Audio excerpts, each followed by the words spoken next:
Remind everybody that we are live streaming. Welcome to those who are on the live stream.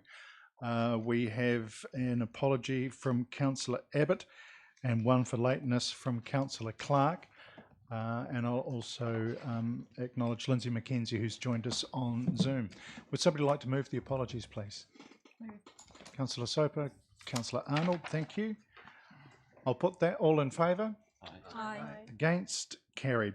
Just one change to today's agenda, councillors, and that is the report on the proposed name change in relation to subdivision at 46 Sunrise Drive. That item has been deferred until our April meeting, just while we work through a bit of resolution with residents and the developer, so that's a good outcome there. No items of public forum that I'm aware of, and as always, if there are any changes to the interests register, you can contact Malavika at any stage. It's welcome to the meeting to our representatives from the 2021 Youth Council, who had their second meeting of the term last week. Ollie and Gemma, do you want to bring our representatives up to the table and introduce them to us?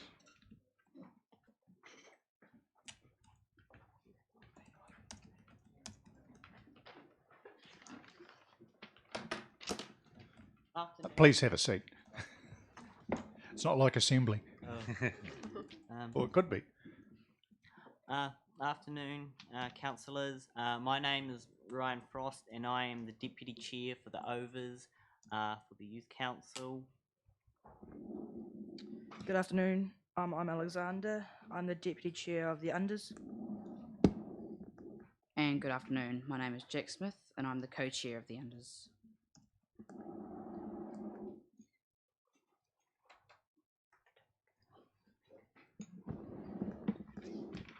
In the first half of the year, we are looking forward to being part of the hydroslide opening and the long-term plan consultation process. We will be working with the comms team again on how to better engage the young people in civics. We have been learning the Council Waiata and hope to sing this when the Unders and Overs gather for the combined meeting each month. We've been invited to take part in the Poppy Flight, a fundraiser for the RSA and Starship, where a knitted poppy and star take an air voyage around the country. 14 Youth Council members have formed a welcoming committee for the artwork when it lands at Invercargill Airport on the 8th of April. We would like to invite councillors to join us. Official invites will be sent once times have been confirmed.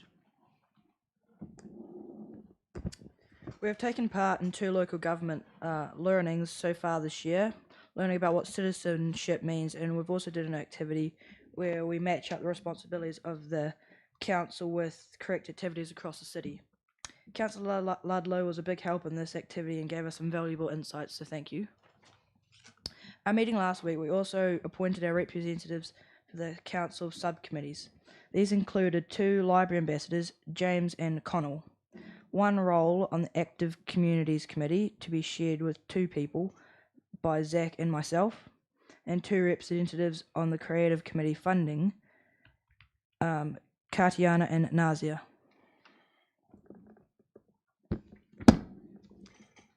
Last week we also selected our internal committees for the year. Social media committee we created, which that manages social media for the Youth Council, UN Sustainable Development Goals, the Leadership Committee, Youth Week, and Sustainable Invercargill, which is a new one this year, which is a committee with environmental focus around the Invercargill area. We are looking forward to working with you this year, and if you have anything you'd like to receive a youth opinion on, you can email youth.council@icc.gov.nz or tell one of your fellow Youth Council liaisons, Councillor Ludlow or Councillor Crackett. Does anyone have any questions? Thanks, gentlemen. Well reported. It's as I said, it's only your second meeting of the year, but already shaping up with some really cool projects and a really enthusiastic bunch that Councillor Crackett and I are looking forward to working with. Questions from councillors? Councillor Kett. Yes, thank you, Chair. Can I show my ignorance in what are unders and overs? When I was young, unders and overs were completely different to what they're going to tell me, but Yes, that's quite Please. right. It's an age-based thing around age or years. Years, but it also can vary on experience and how many years you've been in the youth council for. Yep. Councillor Crackett. I might be able to shed some light on that. Initially, when we had, when I first came onto council, we had a combined youth council of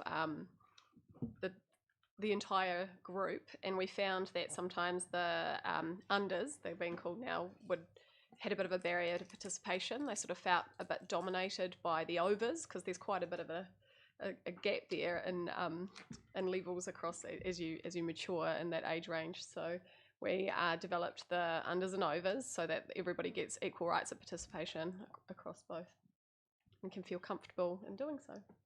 thank you for that. Good question. Thank you. Any other questions? If not, we look for. Oh, sorry, Your Worship. Yes, I was wondering if any of you have had contact with members of your organisation in going to Japan. No, I don't believe we have. Thank you. Thank you. If there are no further questions, I'll move that the report's received.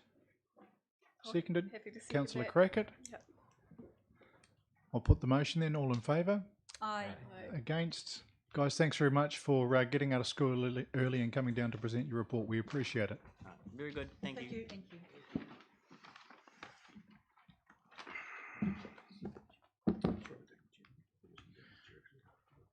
We've got the minutes of the meeting of Performance Policy and Partnerships from February 9th. If somebody would like to move that they're a true and correct record. I move that. Mr. Chair. Second that, Mr. Chair. Councillor Lewis, Councillor Soper, any questions or comments? If not, I'll put the motion. All in favour? Aye. Against? Carried. Minutes from the extraordinary PPP meeting on February 16th. Is there a mover? Councillor Amundsen, seconded. Councillor Pottinger. Questions or comments? If not, then I'll put the motion. All in favour? Aye. Against? Carried. That brings us to the long-term plan, activity plans. Rhiannon.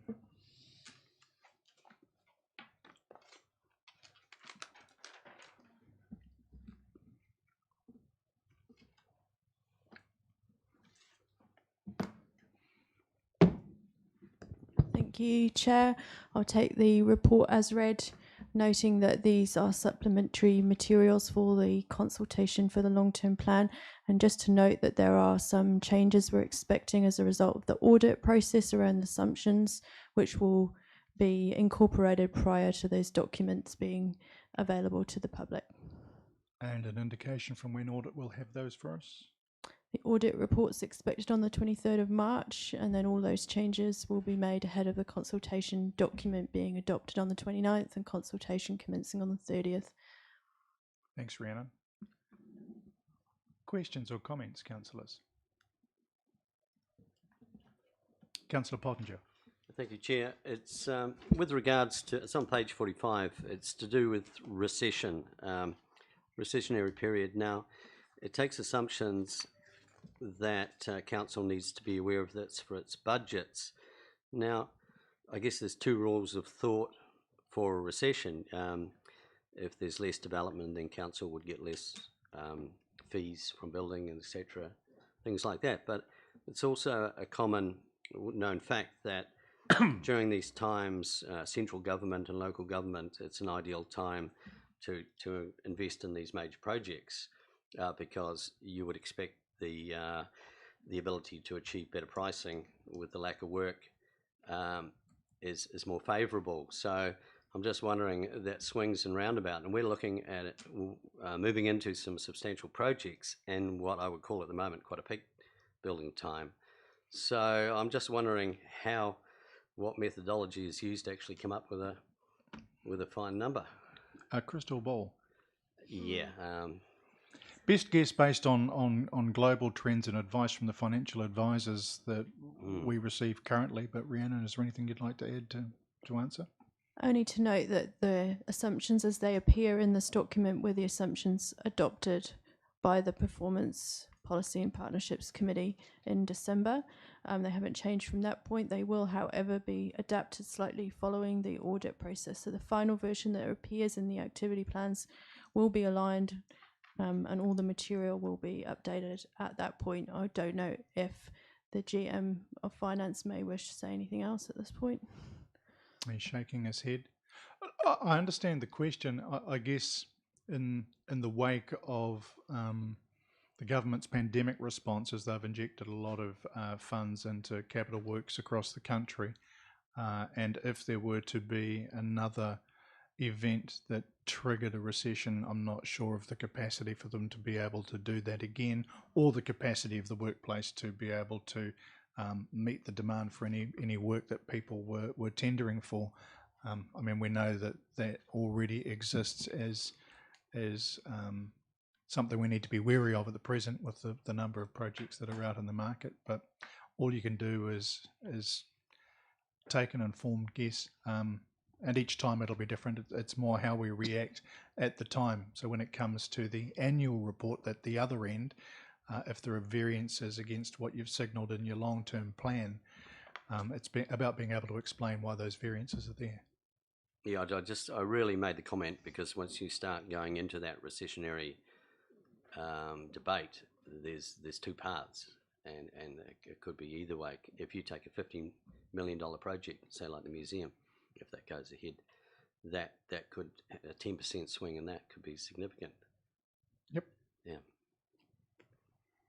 Any other questions or comments? Councillor, there's two recommendations sitting there. Would somebody like to move them? Councillor Crackett, seconded. Councillor Soper. There are no further questions or comments. I'll put the motion. All in favour? Aye. Against? Carried. The item on tab 9 has been deferred to the April 13th meeting, so that brings us to proposed name change in relation to 360 Bainfield Road. There's a recommendation, or two recommendations. The suggested name meets Council's naming convention.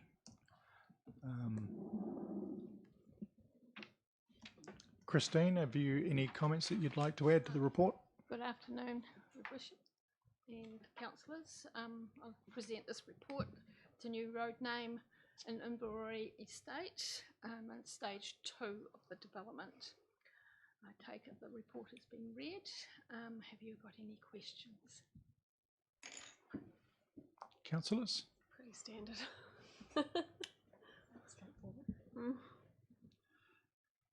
Kirsty, this is your first meeting.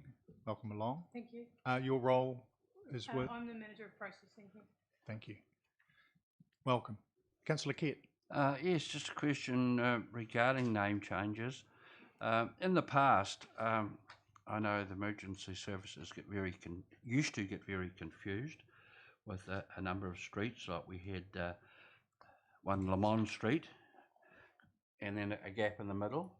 We had from Bainfield Road to right down past through South City was all Ellis Road. Then they renamed it North and South, and then they renamed it to Queen's Drive. But with this name change here, these proposed changes, are the emergency services notified prior to the approval of these changes? Christine? No, they're not. And we set, this is a proposed subdivision. It's a new road. It's not a name change in this case. And so once it's got a name and the plan, subdivision is approved by council and the plan is deposited and titles are issued, that is when we advise New Zealand Post, Electoral Rolls, PowerNet. There's quite a few different companies and firms that we notify of the change. And emergency services are amongst them. Yep. Councillor Soper, then Councillor Lewis. Oh, sorry, I was just going to say I was happy to move the recommendation. Thanks. Councillor Lewis. Very basic question, actually, Christine. Have any of the sections been pre-sold with the idea of the purchasers had another name that they might have been looking at, or is it just a brand new subdivision? It's a brand new subdivision. The subdivider or the developer may have document sections tied up as under deposit, but we would not. It would just be That's sections numbered rather than named. Yes. Thanks very much, Christine.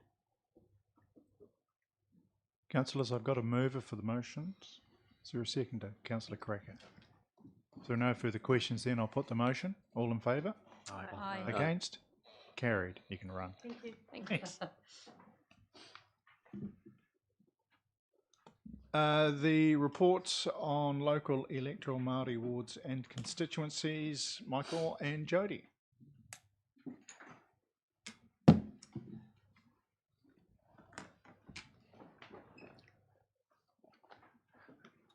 Good afternoon, Your Worship and Councillors. This is a report, as I'm sure you're all aware, on the recently adopted and now effective Local Electoral Amendment Act. It's been brought through by the Minister, Nana Mahuta. Primarily the focus of this act was to disestablish the provision in the Local Electoral Act for the ability for the community to have a poll and overturn a council's decision to establish a Māori ward.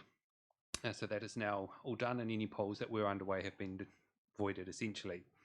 The key issue for us today is in the schedule to the Act. It sets out a transition provision enabling councils to once again consider whether they wish to establish a Māori ward for the 2022 triennial elections. And so because we are undertaking our representation review currently, it seemed an opportune time to have that conversation with our community and of course, most importantly, our partners in this issue are mana whenua. So we will be talking to the Waihopai and Aurora Runaka about this, but also mindful of our obligations for all Māori to be consulted and obviously the wider community. So that is our proposal on this, and then a report would come back to this committee on the 11th of May asking the final question, do you wish to establish a Māori ward? And at that time we will have exact numbers on the people who would be on the Māori ward roll, so that you've got a bit more information than we're able to give you today. We are quite happy to take any questions. So a question of clarification from me then. This is a process that happens separate to but alongside the representation review? Yes. So essentially so the Local Electoral Act is set up so that 2 years before the next election, you can consider the issue of a Māori ward. So that would have been November last year, when we had workshop and discussed those wider issues. At the same time, you discussed first past the post and single transferable vote options. So it's ordinarily separate, but obviously very linked. This time, because of the transition provision, we are in the fortunate position to be able to do it at the same time. Thank you. Questions or comments, councillors? Your Worship, and then Councillor Soper. I was wondering if you knew what the causes were of this policy change in New Plymouth in that area. Yes, Your Worship, I'm aware of those issues that have plagued some of our fellow councils, New Plymouth being a key focus of that. The Minister's view, from what I've read in the reporting on the bill as it went through, was that this provision was overtly racist, and it was overtly racist because council can, in its representation review, choose to do wards, and there's no ability for the community to do a poll to overturn that. So it was considered essentially racist that if council decided to have a Māori ward, that would make it, and then the community could get together and only 5% of people could then choose to have a poll, and if only 5% of the population voted, the Māori ward would be, in theory, could be overturned if it was a majority. So she was very much against this and against having that ability to make something that was seen as a positive for the community to be taken away from councillors' hands. So that was the policy mindset behind the Act coming through. Councillor Soper. Thank you, Mr. Chair. It's not a question, but you did ask for comments. So my comment would be that the time has come, and in the interest of equity, this is a very good move on our part. And I'm looking forward to the report in May. Thank you, both of you. Thank you. We've got two recommendations. I'm happy to move those. Thanks, Councillor Soper and Councillor Amundsen seconding. I'll put it to the vote. All in favour? Aye. Aye. Against? Carried. Thank you very much. That brings us to the welcome return of the activity report, which is something we've kind of missed from our meetings over the past while whilst we've gone through and rejigged how we do the financial reporting. A lot of the smaller stuff that we were looking at tended to distract a little from measurements against the long-term plan, but it also meant that we lost track of a lot of the great stories that are going on at a staff level in council and trends with assorted services. So thank you very much to our managers who've put forward this report. Are there any questions? I'll take it as read. Are there any questions that councillors have for the staff while we're here?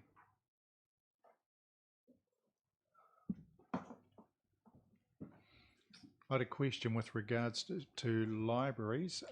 If someone wants to have a dig at that, I was just looking at the overall reduction to the year end last year, and just wondered if that was as a result of having, a period of closure during lockdown.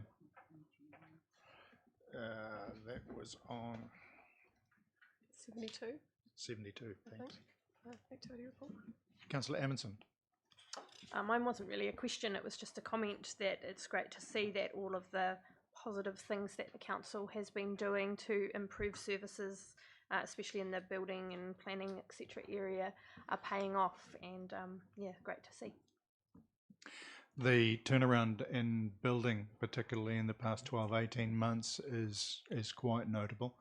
There was a great deal of public criticism about delays, so to see that KPIs are now being met and applications processed within timeframes is really pleasing. So there's a recommendation that the report is received. There's also a note in there that councillors are aware of the Ombudsman's request that councillors be encouraged to use their ICC email addresses. That makes it easier for council staff in contacting us, and knows that it makes it easier for any ombudsman process around council issues, that you don't have to worry about people potentially having access to your private email account, unless you slip up and send one through that as well, in which case the door's wide open. So noting that, I'm happy to move the reports received and that note for councillors. Second that, Mr. Chair. Councillor Soper, thank you. Any questions or comments? Cool, I'll put the motion. All in favour? Aye. Against? Carried. We've also got the Great South 6 monthly report. There's no one here from Great South to speak to it. Sure, that was an Was it? appendix to the Oh, report. thank you. Yeah. I'll skip straight past that then. Right, that brings us to the public excluded session of the meeting. So if somebody would like to move that we go into public excluded for the reasons as outlined in the agenda. I shall move, Mr. Chair. Councillor Lewis, seconded Councillor Crackett. I'll put that. All in favour? Aye. Against? Carried. Thanks to the members of the public and the press who have joined us, and thanks to those who've joined us on the live stream. Just to note that the live stream will now be finished while we go into public excluded.